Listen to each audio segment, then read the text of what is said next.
नमस्कार, आप देख रहे हैं आगाज टाइम में हूं आपके साथ सुहानी सिंह और वक्त हो चुका उत्तर प्रदेश उत्तराखंड की बड़ी खबरों का। ये नजर डालते हैं खास खबर पे। खबर ऋषिकेश से है, जहां पे पहाड़ से मैदान तक बता दें कि पहुंचा भालू। दहशत में लोग। जी हां, खदरी खड़क में भालू की दस्तक और वहीं सीसीटीवी में कैद हुई पूरी घटना। ऋषिकेश से पहाड़ों में दिखाई देने वाले जंगली भालू अब मैदानी क्षेत्रों तक पहुंच गया है, जिससे लोगों की बेचैनी और दहशत बढ़ती जा रही है। ऋषिकेश विधानसभा क्षेत्र की ग्राम पंचायत खदरी खड़क माप में बुधवार को तड़के गुलजार फॉर्म और दिल्ली फॉर्म क्षेत्र में भालू की मौजूदगी से हड़कंप मच गया।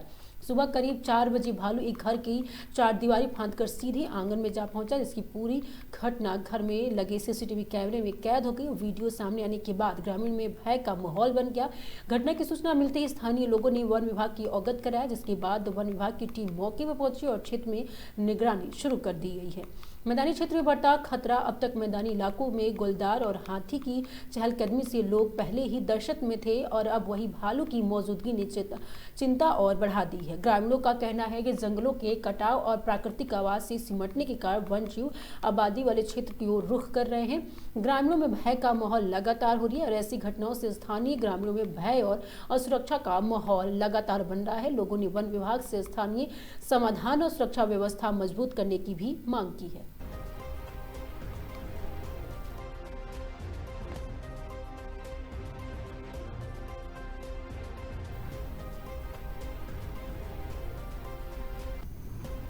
खबर ऋषिकेश से, जहां पर ऋषिकेश में विश्व आध्यात्मिक सम्मेलन का आयोजन हुआ और यह आयोजन वीरभद्र रोड स्थित एक होटल में किया गया, जिसमें मुख्य अतिथि राष्ट्रीय बीके मोदी पहुंचे। जी हां, इसके अलावा कई महामंडलेश्वर और संतों ने भी इसका कार्यक्रम में प्रतिभाग किया। उन्होंने भारत के विश्व गुरु बनने का दिशा में भी महामंडलेश्वरों से विस्तृत चर्चा की। कहा कि वर्तमान समय में भारत तेजी से उभरता हुआ देश है और विश्व गुरु बनने की राह में आगे बढ़ रहा है। यदि संत समाज मिलकर देश की सरकार को विश्व गुरु बनाने की दिशा में मार्गदर्शित करे तो वह दिन दूर नहीं जब भारत बल्कि पूरे विश्व गुरु बनकर अपनी एक अलग ही पहचान बनाएगा। मौके पर पूर्व मेयर अनिता ममगाई ने सरकार की ओर से सनातन और ब्राह्मण समाज के उत्थान के लिए हर संभव प्रयास किए जाने की बात कही। मोदी टीम के पंकज भट्ट ने बताया कि सनातन धर्म के संरक्षण के लिए ब्राह्मणों ने अपना अहम योगदान देने की बात कही है। भारत में इस प्रकार के अन्य कार्यक्रम किए जाने की भी योजना बनाई गई है।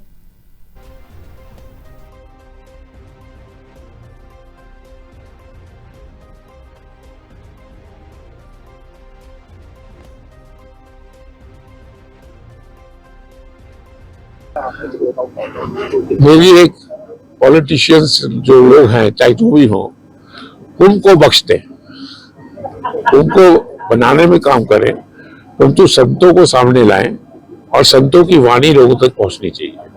कुंभ में धर्म की बात होनी चाहिए, कुंभ में पॉलिटिक्स नहीं होनी चाहिए। और जब इस बार यहाँ हो रहा है, हरिद्वार में हो रहा है, तो ये तो धर्म नगरी है, तो इसलिए कुंभ को एक जो कुंभ जिसके लिए बना है उसी के लिए काम में लाना चाहिए। ये नहीं कि क्योंकि करोड़ों की भीड़ है और एक वोट बैंक नजर आ रहा है तो वोट बैंक के हिसाब से उसको चलाया जाए।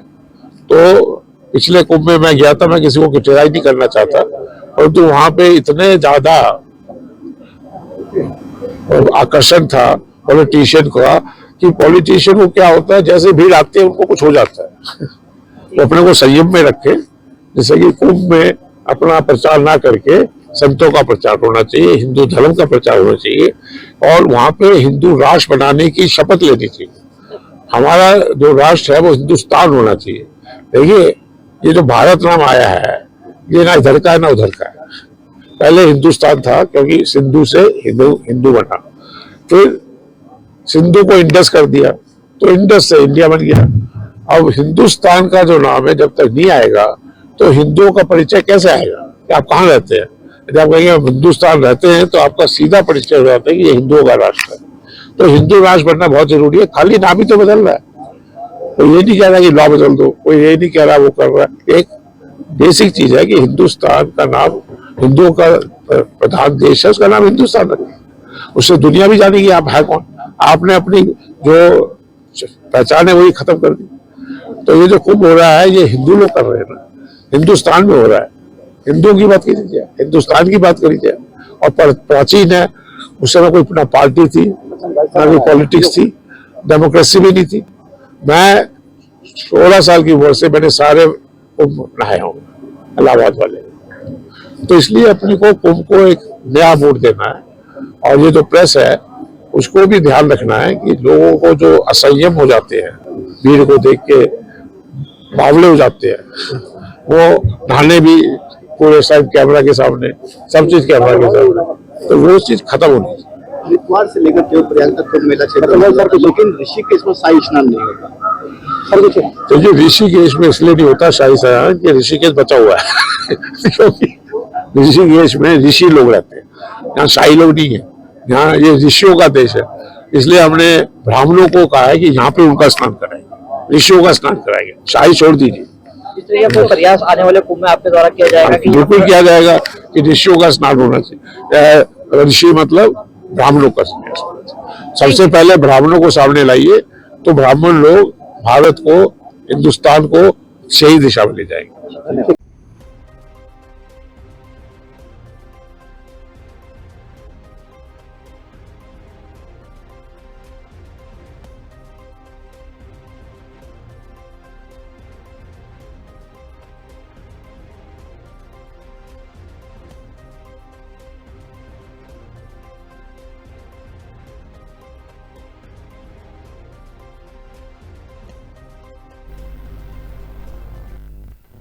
खबर बलिया से है, जहां पे रसर और विद्युत उपकेंद्र और पर बिजली बिल राहत योजना की अंतिम दिन उपभोक्ताओं की जुटी भारी भीड़। जी हां, आपको बता दें कि अभियंता एसएसए और संभाली कमान गढ़वार में बलिया उत्तर प्रदेश में बिजली राहत योजना के कारण स्थानीय विद्युत उपकेंद्र कार्यालय में प्रथम चरण में अंतिम दिन बुधवार को उपभोक्ताओं की भारी भीड़ उमड़ पड़ी है और इस योजना का लाभ लेने के लिए लोगों को 2 से 3 घंटे लंबी कतारों में खड़ा रहना पड़ा। जी हाँ, राज्य सरकार द्वारा लागू की गई बिजली राहत योजना 2025-2026 के तहत ऐसे उपभोक्ताओं जिन्हें कभी भी भुगतान नहीं किया गया, लंबे समय से बकायादार हैं, उन्हें विशेष छूट दी जा रही है। इस योजना से अब बता दें कि सरचार्ज पर 100% और मूलधन पर 25% तक की छूट का प्रावधान है और ये छूट 31 दिसंबर तक वैध है और जिसके चलते बिल जमा करने वालों की संख्या लगातार बढ़ रही है। उपभोक्ताओं का कहना है कि ऐसी छूट दोबारा कब आएगी, इसलिए वो इस अवसर को लाभ उठाना चाहते हैं।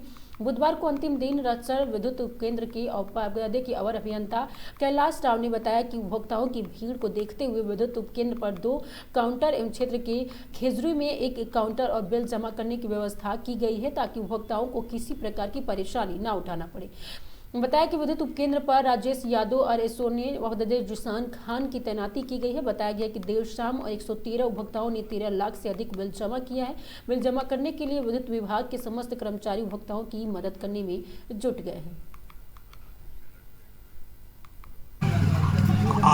आप थोड़ा सा अपना परिचय दे दें। राजेश कुमार यादव जी, आज क्यों इतनी भीड़ क्यों लगी है? अंतिम दिन 31 दिसंबर है, आज क्यों भीड़ लगी है? 1 महीने से कार्यक्रम चल रहा था तो कभी यहाँ इतनी भीड़ नहीं लगती थी। आज ओटीएस का अंतिम दिन ज़्यादा लाभ पाने के लिए जनता अपना ज़्यादा से ज़्यादा ओटीएस कराने के लिए जुटी है। अच्छा, अब तक कितने लोगों का पंजीकरण हो चुका है? पंजीकरण कितने तक हुआ था? कम पंजीकरण 100 का टारगेट आ जाएगा, शाम तक 100 से ऊपर टारगेट में पंजीकरण हो जाएगा। और धनराशि कितनी? 15 से 16 लाख रुपए आने की संभावना है। 15-16 लाख रुपए। अब लोगों से क्या कहना चाहेंगे? चूँकि 31 दिसंबर लोगों से कहना यही चाहेंगे कि सभी लोग तत्काल प्रभाव से आकर के और ओटीएस करा करके अपना छूट का लाभ ले लें। अब जो है जनवरी में क्या स्थिति रहेगी? जनवरी में छूट थोड़ा कम हो जाएगा, जिसमें मूलधन जो है वो 15% पे आ जाएगा। मूलधन कितना हो जाएगा? 20% पे आ जाएगा और सरचार्ज जो है सरचार्ज पूरा माफ हो जाएगा। तो लोगों से अपील यही रहेगी कि जो लोग भी छूट रहे हैं वो तत्काल जनवरी में अपना रजिस्ट्रेशन करा करके ओटीएस का लाभ ले ले। सरकार का जो योजना चल रही है उसके लाभ से कोई वंचित न रहे। इसके बाद जो है अगर जनवरी या फरवरी के बाद अगर लोग नहीं जमा करते हैं तो फिर क्या होगा? तो उनके ऊपर विभाग की उचित कार्रवाई की जाएगी।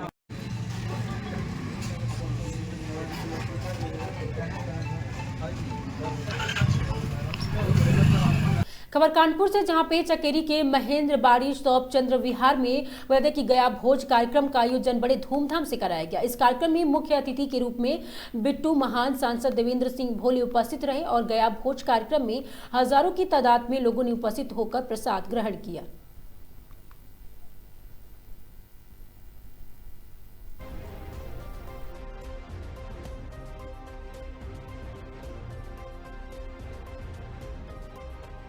मैम, अपना परिचय दीजिए।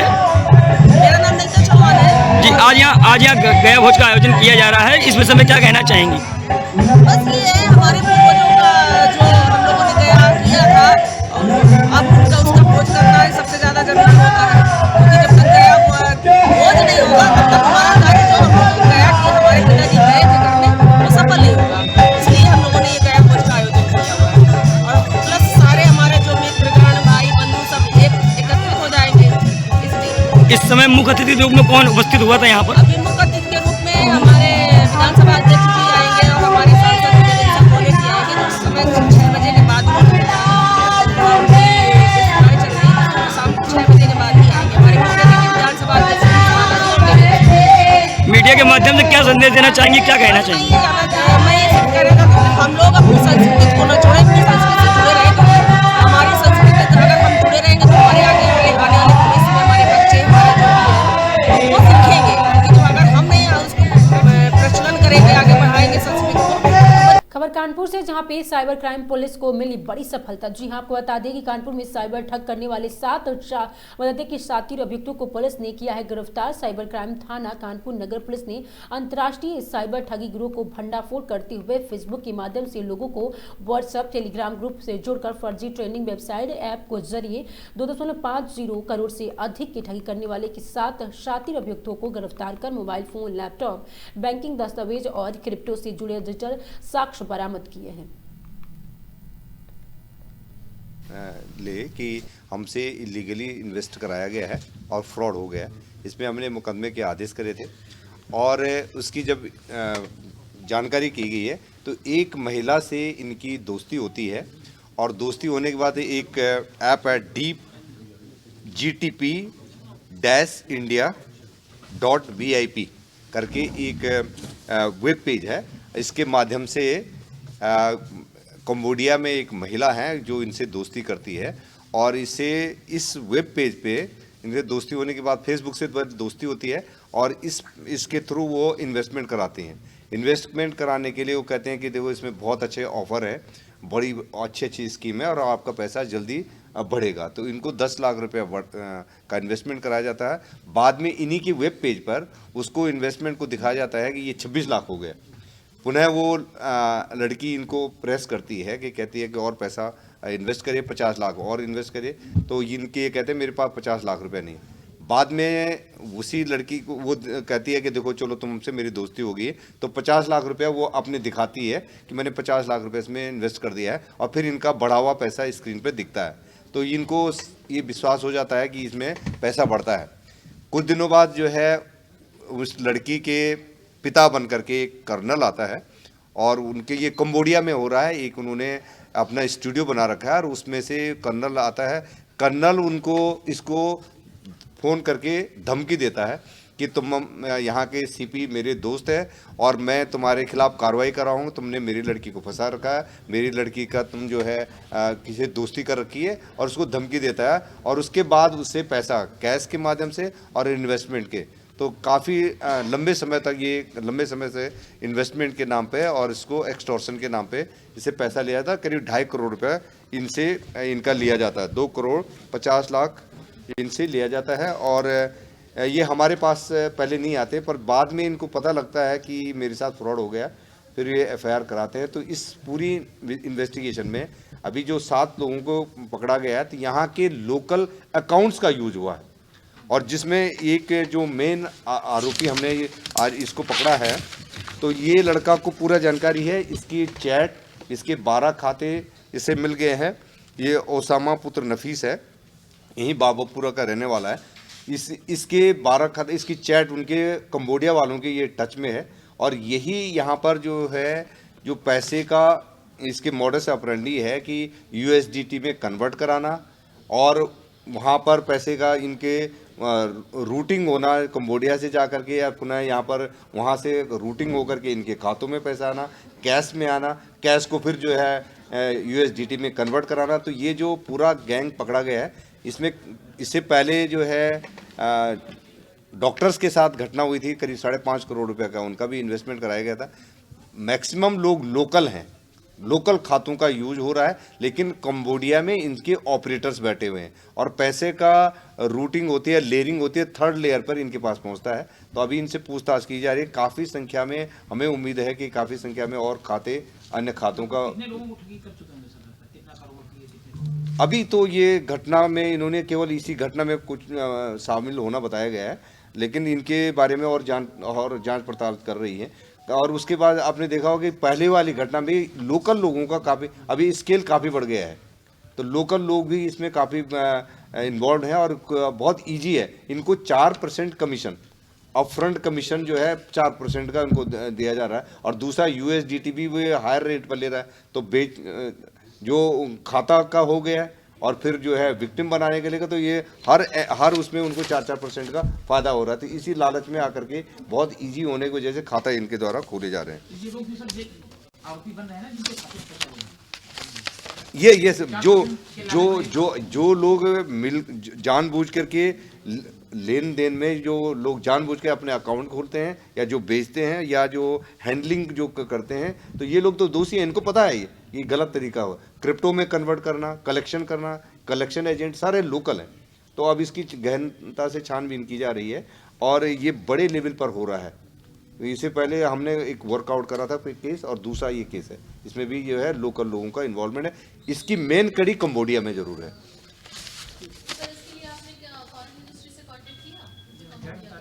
ये हमारी फॉरेन मिनिस्ट्री तो कर ही रही है, इसमें काफ़ी उन्होंने डिटेल लिया। कुछ लोग कंबोडिया से लाए भी गए थे और हमारे यहाँ कानपुर के भी थे, जो हमारी टीम ने उनसे पूछताछ करी और काफ़ी ब्रेक थ्रू मिला है। हमें जानकारी मिली है कि ये कैसे रैकेट काम कर रहा है। तो लगातार हमें सेंटर से भी हमें इंफॉर्मेशन मिल रही है और वहाँ से कुछ लोगों को इंडिया वापस लाया गया था, जिनको ज़बरदस्ती वहाँ पर रखा गया था। शहरवासियों के लिए जो लोग खाता दे देते हैं उनके लिए कोई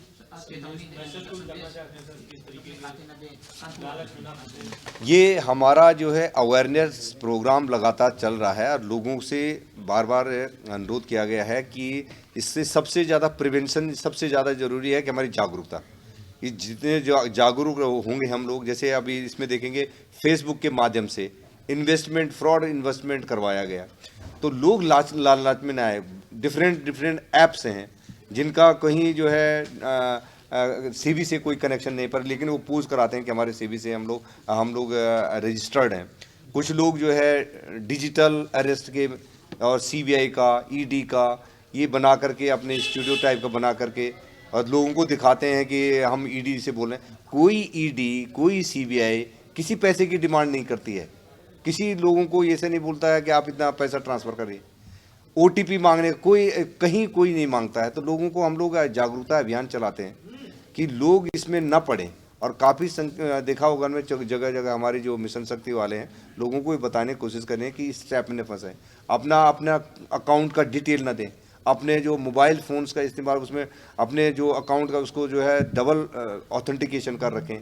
आप डिजिटल पेमेंट्स के बारे में जो किसी को आप रिसीव करने का, आप किसी को भेजने का नहीं, कोई लॉटरी ऐसी नहीं है, कोई इनाम ऐसा नहीं है कि जो आपके आता है। और जो कुछ ऐसे लिंक है जो अनवेरीफाइड लिंक है उन पे आप कनेक्ट उसको क्लिक करें। तो पहले जानकारी करना ही ज़्यादा ज़रूरी है।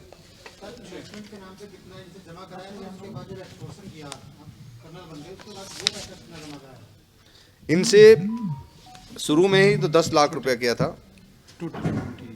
टोटल अमाउंट 250 है, तो 2 करोड़ 50।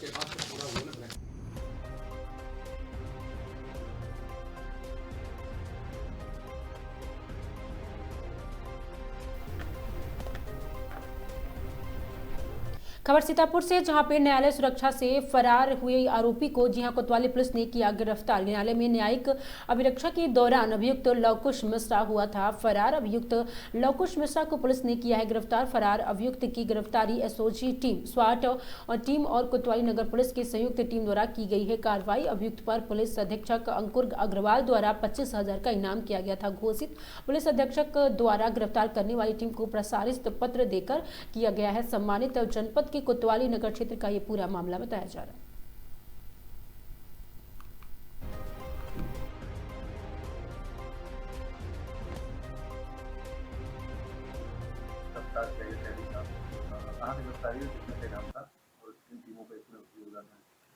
पुलिस अधीक्षक महोदय सीतापुर सर के द्वारा इसमें जो हमारे जिला न्यायालय है उसमें से दिनांक 23 तारीख को एक अभियुक्त जिसका नाम लोकुश मिश्रा है, जो रहने वाला बिस्वा का था, ये न्यायिक अभिरक्षा से फरार हो गया था, जिसके पश्चात कुल 3 टीम लगाए गए थे।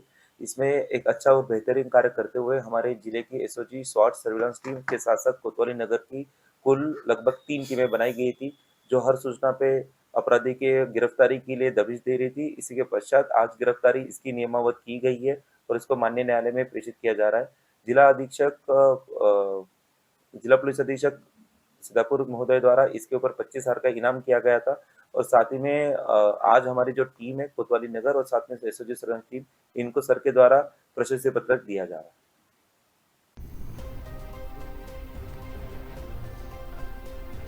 खबर उन्नाव से है, जहां पे नव वर्ष 2026 को लेकर जनपद में शांति कानून व्यवस्था बनाए रखने को उद्देश्य से उन्नाव पुलिस पूरी तरह से अलर्ट मोड पे है। उन्नाव पुलिस अधीक्षक जयप्रकाश सिंह ने नव वर्ष के दृष्टिगत किए गए सुरक्षा प्रबंधों को विस्तार से जानकारी दी। एसपी जयप्रकाश सिंह ने बताया कि नव वर्ष के अवसर पर जनपद के प्रमुख चौराहा, बाजारों, पार्कों, धार्मिक स्थलों पर भीड़भाड़ वाले क्षेत्रों में अतिरिक्त पुलिस बल तैनाती की गई है। संवेदनशील स्थानों पर विशेष निगरानी रखी जा रही है, वहीं रात्रि गश्त को भी बढ़ाया गया है। बता दें कि उन्होंने बताया कि संदिग्ध व्यक्तियों और वाहनों की लगातार चेकिंग की जा रही है। शराब पीकर वाहन चलाने वाले, हुड़दंग मचाने वाले और कानून व्यवस्था भंग करने वाली कोशिश करने वाले पर सख्त कार्रवाई के निर्देश दिए गए हैं। पुलिस कंट्रोल रूम में भी पूरी तरह से सक्रिय रखा गया है ताकि किसी भी आपात स्थिति में त्वरित कार्रवाई की जा सके। एसपी ने आपको बता दें कि जनपद वासियों से अपील की है कि नव वर्ष में शांतिपूर्ण और सौहार्दपूर्ण माहौल में मनाएं। किसी भी संदिग्ध गतिविधियों की जानकारी तुरंत पुलिस को दें और नियमों का पालन करें। उन्नाव पुलिस आमजन की सुरक्षा के लिए पूरी तरह से मुस्तैद है।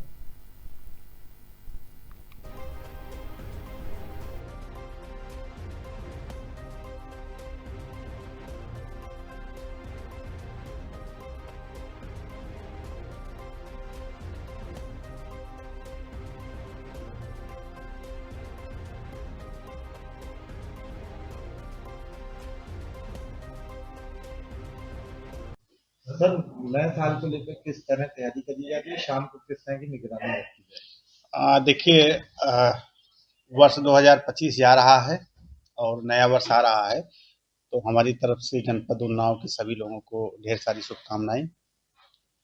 दूसरा है कि नए साल की तैयारी हम लोग लगातार कर रहे हैं और कल से ही हमारी स्कीम शुरू हुई थी। कल 4 बजे से 6 बजे तक ऑल आउट स्कीम लागू किया गया था।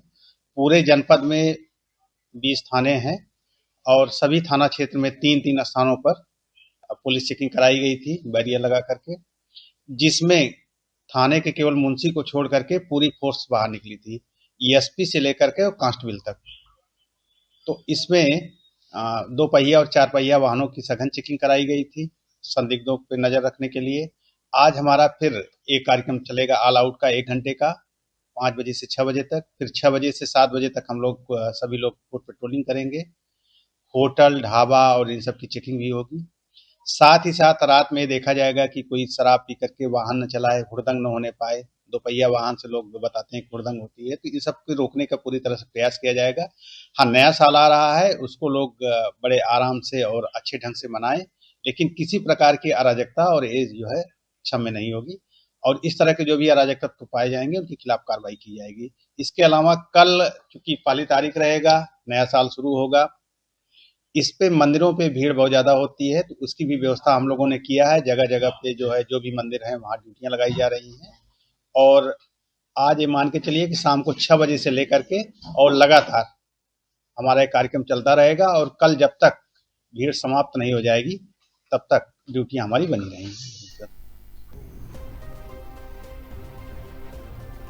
खबर संभल से, जहां पे थाना क्षेत्र के गांव धनीपुर में चोरों ने 3 घरों की बनाया निशाना। जी हां, मामला बीती रात का है, जहां पे चोरों ने बड़ी वारदात को इल्जाम देते हुए कोशिश की है और लेकिन कामयाबी नहीं मिल पाई। बीती रात आप कहते कि 12 बजे चोर मोहित यादव निवासी धनीपुर के घर में घुस गए और बंद कमरे में लगे ताले तोड़ने की कोशिश की, लेकिन घर स्वामी आंख खोल गए और शोर मचा दिया। शोर मचाकर देखकर कि वहां से चोर भाग खड़े हुए और मोहित ने तुरंत 112 पर कॉल की। मौके पर 112 की पुलिस मौके पर पहुंच गई और कहते कि मुआवना भी किया। वहीं जानकारी के मुताबिक बताया गया है कि उस रात्रि चोरों ने 3 घरों की निशाना बनाया, लेकिन कामयाब नहीं हो पाए। आए दिन जनपद भर में बता दें कि चोरी की घटनाएं सामने आ रही है।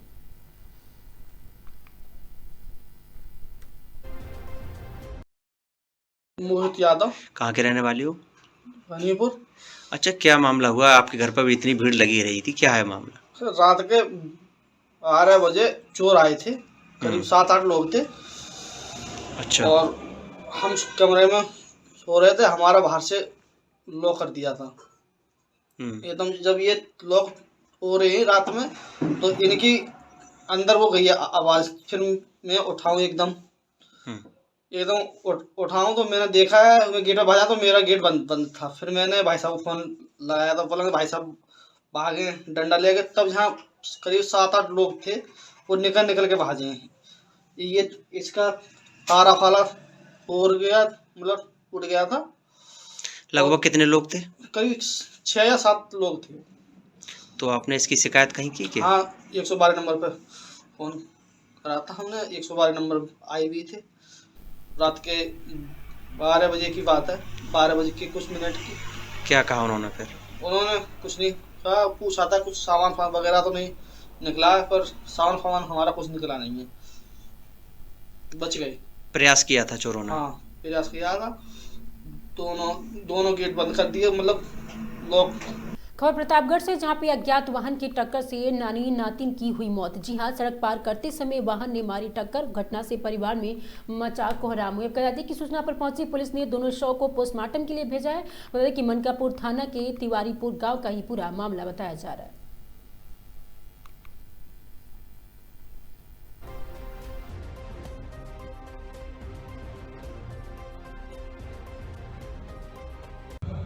आज दिनांक 31/12/2025 को सुबह लगभग 8 बजे थाना मानीपुर क्षेत्र अंतर्गत ग्राम तिवारीपुर में एक महिला जिनकी उम्र लगभग 40 वर्ष है, अपनी 1.5 साल की नतनी के साथ रोड क्रॉस कर रही थी।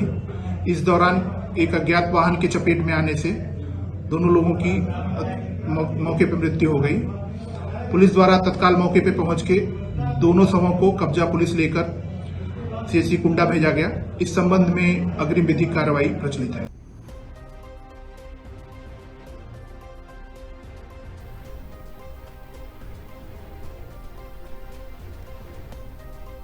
खबर सीतापुर से, जहां पे संदिग्ध अवस्था में बंद कमरे में मिला जहां रिटायर्ड डॉक्टर शव। मचा हड़कंप, मोहल्ले में वालों के शक पड़ने पर दी गई थी मामले की पुलिस सूचना को। वहीं मौके पर पहुंची पुलिस ने दरवाजा को काटकर शव को निकाला बाहर। पुलिस ने शव को कब्जे से लेकर पोस्टमार्टम के लिए भेजा। तहकीकात जारी। जी हां, नगर कोतवाली क्षेत्र के दुर्गापुरवा इलाके का ये पूरा मामला बताया जा रहा है।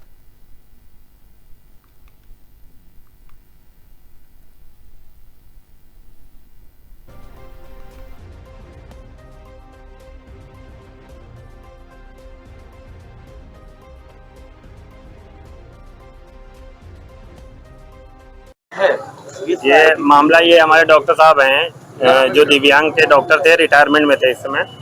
तो ये यहाँ पे इनका 2 दिन से फ़ोन किया जा रहा है, तो इनका कोई रिस्पांस नहीं मिला है। जब रिस्पांस नहीं मिला तो वेट किया गया कि कहीं बाहर गए होंगे। अगले दिन जब इनका फ़ोन स्विच ऑफ हो गया तो हम लोग को डाउट गया कि दरवाज़ा ये अंदर से बंद है या बाहर से बंद है। तो हम लोगों ने काफ़ी जानकारी की तो लगा कि अंदर बेलन लगी हुई है, अंदर वो हैं, शायद उनके साथ कोई घटना घट गई है। फिर इनके परिवार वालों को नंबर हम लोग के पास नहीं था, कहीं ना कहीं से नंबर ढूंढ के इनकी बेटी है उसको बताया गया, तो उसने अपने रिलेशन में पूछने के बाद पुलिस को जो है इत्तला की। पुलिस के आने के बाद ये दरवाज़ा काट के इनकी बॉडी बेड पे मिली। और हम लोग के हिसाब से तो ऐसा लग रहा है कि इनको अटैक पड़ा है। बाकी पोस्टमार्टम के लिए बॉडी गई है। नाम क्या है? जावेद फारूकी। कौन कौन रहता था? ये जावेद फारूकी डॉक्टर साहब का नाम था। हाँ। इनके घर पे ये और इनकी छोटी बेटी रहती थी। बड़ी बेटी इनकी लखनऊ यूनिवर्सिटी में पढ़ाती थी, इंटीग्रल यूनिवर्सिटी में। हाँ। वो वहीं रहती। हमारा संपर्क इनसे कल 9 बजे से दूध वाली आई, वो भी चली गई। दरवाज़ा नॉक करके हम बराबर कॉल कर रहे थे, हमारी कॉल का रिस्पॉन्स नहीं आ रहा था। हमारा एक पर्सनल काम भी था इनसे, और कल से इनका दरवाज़ा नहीं खुला है। हमको लगता है कि रात में ही इनके साथ हादसा हो गया ये। आप जी, आपका नाम? हमारा नाम शादाब गाजी। कहाँ के रहने वाले? हम यही प्रॉपर मोहल्ले में रहते हैं। कौन सा मोहल्ला? दुर्गापुर में।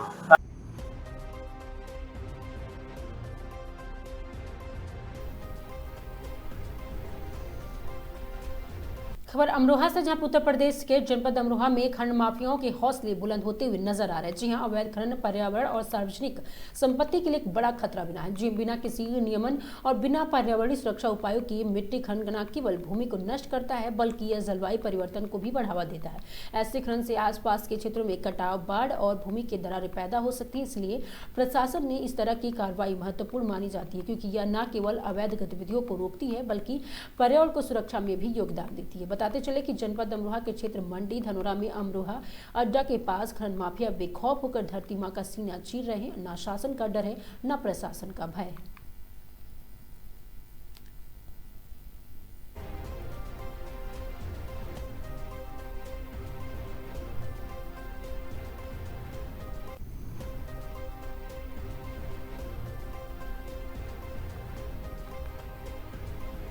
खबर बदायूं से, जहां पे घोड़ों से अगवानी देखकर भाजपा कार्यकर्ताओं ने किया डॉक्टर कैलाश पाठक का स्वागत। जी हां, वरिष्ठ भाजपा नेता डॉक्टर शैलेश पाठक ने विधानसभा दातागंज के नगर पंचायत उसावा सहित विभिन्न गांवों में जगह जगह भाजपा कार्यकर्ताओं के साथ संगठनात्मक चर्चा की, जिसमें पार्टी की जन कल्याणकारी योजनाओं को जन जन तक पहुंचाने का आह्वान किया गया। इस क्रम में उनके उसावा कस्बे में पहुंचने पर कार्यकर्ताओं ने घोड़ों की अगवानी के साथ पुष्प वर्षा कर भव्य स्वागत किया। स्वागत से गदगद दिखे शैलेश पाठक भाजपा की जन कल्याणकारी नीतियों का प्रचार प्रसार करते हुए कहा कि भाजपा में ही सभी वर्गों के हित सुरक्षित है। उन्होंने कहा कि आज उत्तर प्रदेश में डबल इंजन की सरकार में निरंतर विकास कार्य हो रहे हैं। इस अवसर पर मंडल उपाध्यक्ष पंकज मिश्रा, नरेश कश्यप, मंडल मित्र और शिवम पांडे, वहीं प्रदेश सभासद विनोद गुप्ता, शिव कुमार वर्मा, अवधेश तिवारी, सुभाष यादव, विनोद तिवारी, मुकेश गुप्ता, विनोद गुप्ता, खिलौना कश्यप और वहीं बता दें प्रदीप तिवारी, भोले सिंह ठाकुर, अरुल प्रताप सिंह आदि सहित कई देवतुल्य कार्यकर्ता मौजूद रहे।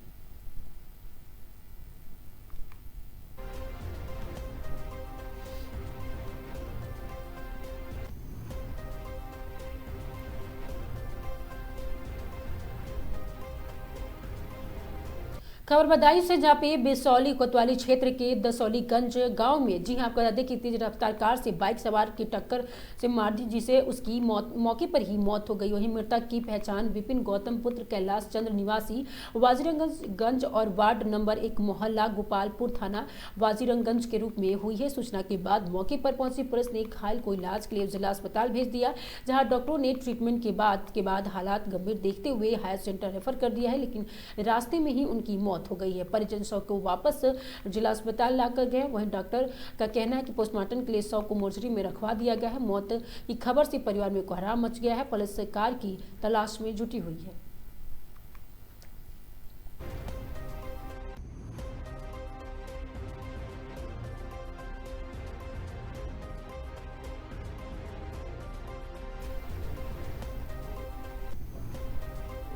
खबर महोबा से, जहां पे 9 वर्ष के पूर्व संध्या पर पुलिस ने चलाया विशेष सतर्कता अभियान। जी हां, roadways private bus stop hotel में की गई सघन चेकिंग।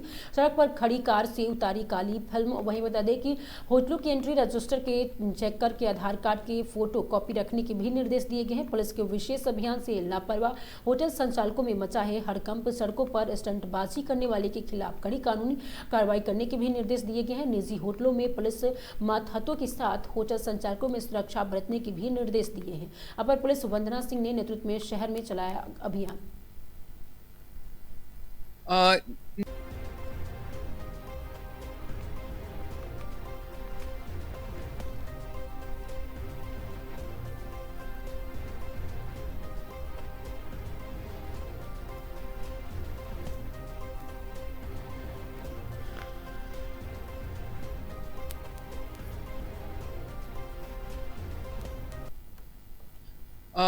नववर्ष की पूर्व संध्या पर मैं एक और महत्वपूर्ण संदेश सभी को देना चाह रही हूँ कि जो साइबर फ्रॉड की संभावना होती है, कई बार नववर्ष के मैसेज में एपीके फाइल्स आपके फोन पर किसी अनजान नंबर या किसी परिचित के नंबर से आती है, तो ऐसी कोई भी फाइल लिंक है उसको टच ना करें, जिससे कि आपके साथ कोई साइबर फ्रॉड हो पाए।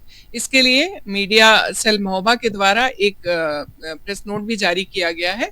तो आप सभी से आग्रह है कि इस तरह की किसी भी साइबर फ्रॉड से बचें, अननोन नंबर से अननोन लिंक को क्लिक ना करें और इस तरह किसी से ओटीपी या अन्य चीजें शेयर ना करें।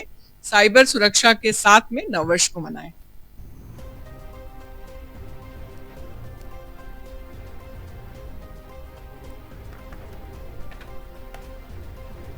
उत्तर प्रदेश उत्तराखंड की खबरों में आज के सिर्फ इतना ही। देखते रहिए आगाज टाइम।